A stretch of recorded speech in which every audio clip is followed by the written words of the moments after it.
आम्ही खरंच तर लाईफ आहोत का? फाईट सीन मध्ये तर असं वाटत होतं की कोणीतरी कॉमेडी म्युझिक चालू आहे. आता आम्ही खूप क्रिटिकल बनतोय because topic close to our heart. ह्याच्यापेक्षा मराठीवाल्याचा एवढा दमदार परफॉर्मन्स आहे. तू बघितलं? क्वेश्चनचं नाही आवडलं.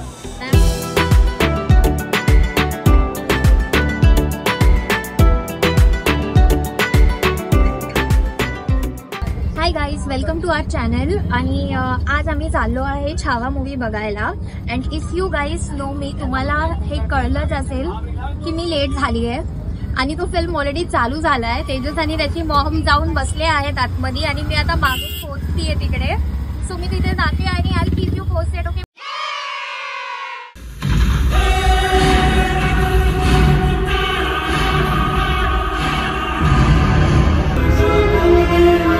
जहाँ जहाँ भगवा रंग नजर आए उसे लाल कर दो.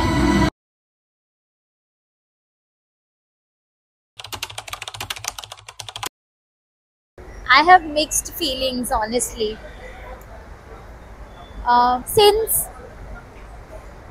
आम्ही ते सगळं ऐकून आहे, आम्ही ते सगळं म्हणजे आयडिया आहे की किती महाराजांनी किती त्रास हे केलाय, किती सहन केलाय.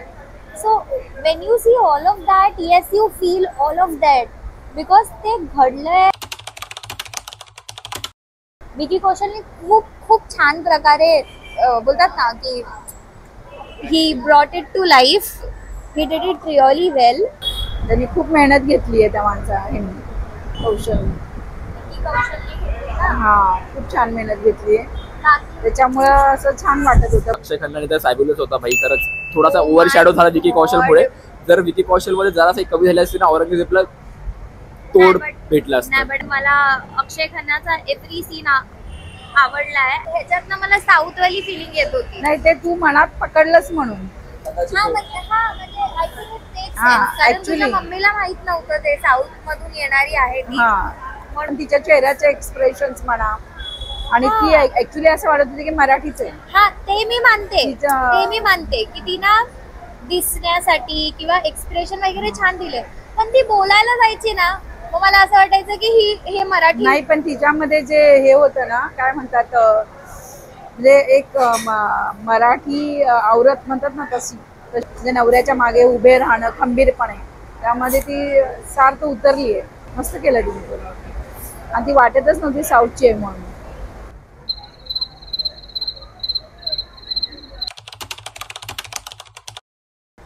बट अपार्ट फ्रॉम दॅट, जसं तेजस बोलला की music really not up to the mark. मला असं वाटत होतं की बाबा मी कुठला तरी रोहित शेट्टीचा फिल्म सिंगम विंगम टाइप्स बघते, तशी ती म्युझिक दिलेली, which really was not right for the genre. म्हणजे जेन्युइनली असं वाटत होतं की सीन कोणता वेगळा चालू आहे आणि म्युझिक कोणती वेगळी चालू आहे. फाईट सीन मध्ये तर असं वाटत होतं की कोणतरी कॉमेडी म्युझिक चालू आहे.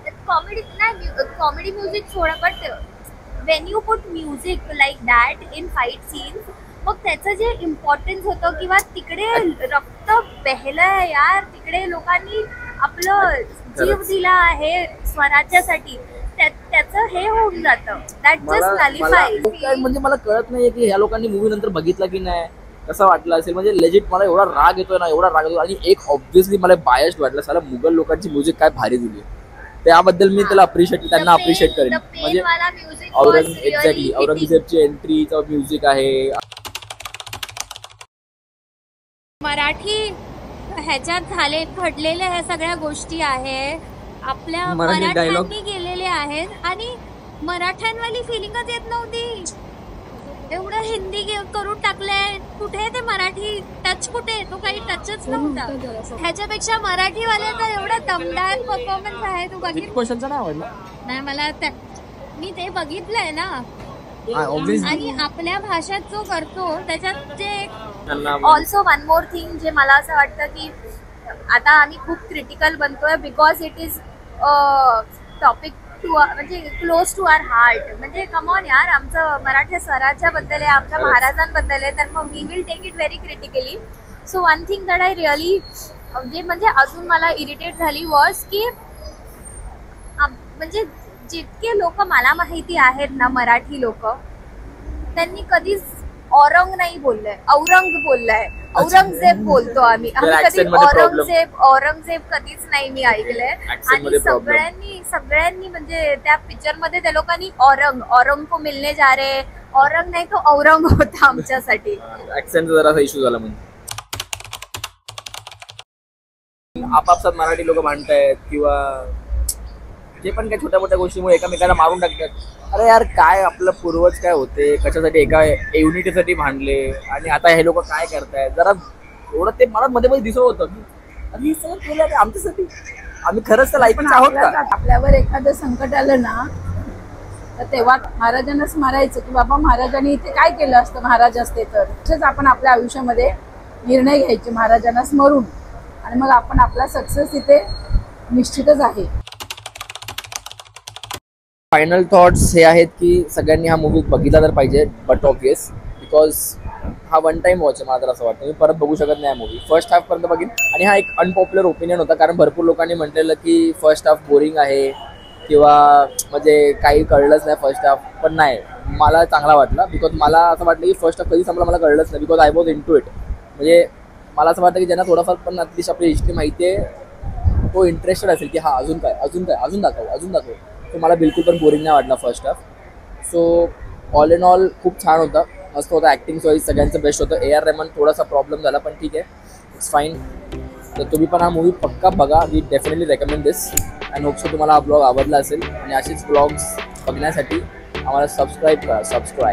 Till then bye bye, sayonara.